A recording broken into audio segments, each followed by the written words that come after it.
in this day-to-day life, when we are caught in mundane, how to not lose sight of self? See, when you are working, work. Don't divide your attention or mind. Give 100%, do your work. Whatever you need to do, pay 100%. At that time, don't think, am I the doer or not doer? I should be a non-doer. All these things you keep aside. You just work.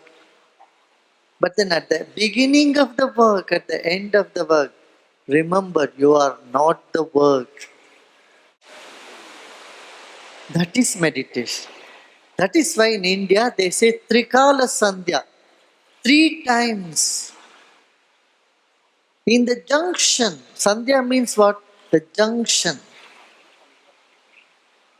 When the nature is in some junction, align yourself with that. In those moments, get back to yourself.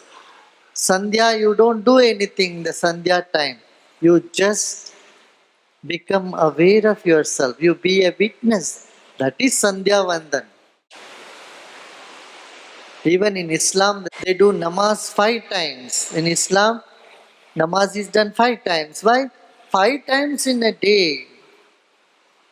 You get back to yourself. Remember, you are not the doer. You are much bigger than your work. You are not doing something for God.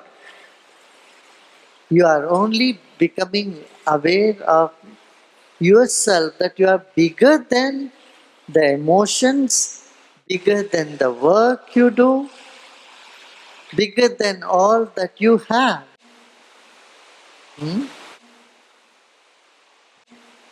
So Sandhya, in the morning, early morning, you sit, eyes closed and meditate and say, let my intellect be soaked in divinity. Let all our intellect be soaked in divinity. That is the Gayatri Mantra. But let the divine energy that is all around us and inside of us inspire my intellect. Let this intellect be soaked in the divinity and noble thoughts may come from it. Noble deeds can happen through it. That is Gayatri Mantra. So you do when the sun is rising, you do that. And when sun is at the peak, before you have your meal in the afternoon, you again sit for 10 minutes, 15 minutes and say, may this body be an instrument of the divinity. May my mind be soaked. May all our Gayatri Mantra is not an individual prayer, it's a collective prayer. Diyo yo naha prachodaya. Let all our intellect work in unison with the universe, with the divinity. You take that break for a few minutes in the noon time. And then in the evening when the sun is going down, evening, you watch at the setting sun and feel happy and say, let every cell of my body be energized by the Brahman which is all around me and inside of me. I am opening myself to the Brahman,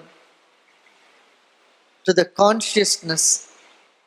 Consciously, I am opening myself consciously to this infinity. This is the wonderful prayer. Yeah. 3 times this is being done. Sometimes they say even in the midnight before going to bed, you sit for a few minutes and meditate. The both thing. I think Prophet Muhammad said in Saudi to do 5 times namaz because there is nothing much to do for people. There is no harvesting. It is all desert. That was all desert. And people had lot of free time. Instead of fighting with each other, he said, okay, do it 5 times.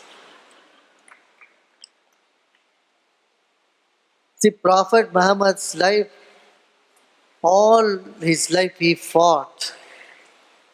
He had to face the opposition.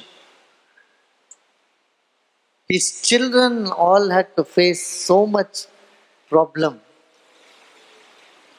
His children had to undergo such tyranny. So those days they said, it's all desert, there's nothing much to. Those days people didn't know about oil industry. There was no motor cars, very little to do. Said, at least, do your prayers. I think that's why he said 5 times. In India, 5 times was not possible because people had to work. There's a lot of agriculture field, people had to go and work. At least 3 times they could do sunrise, sunset, and when the sun is at the zenith at the noon time.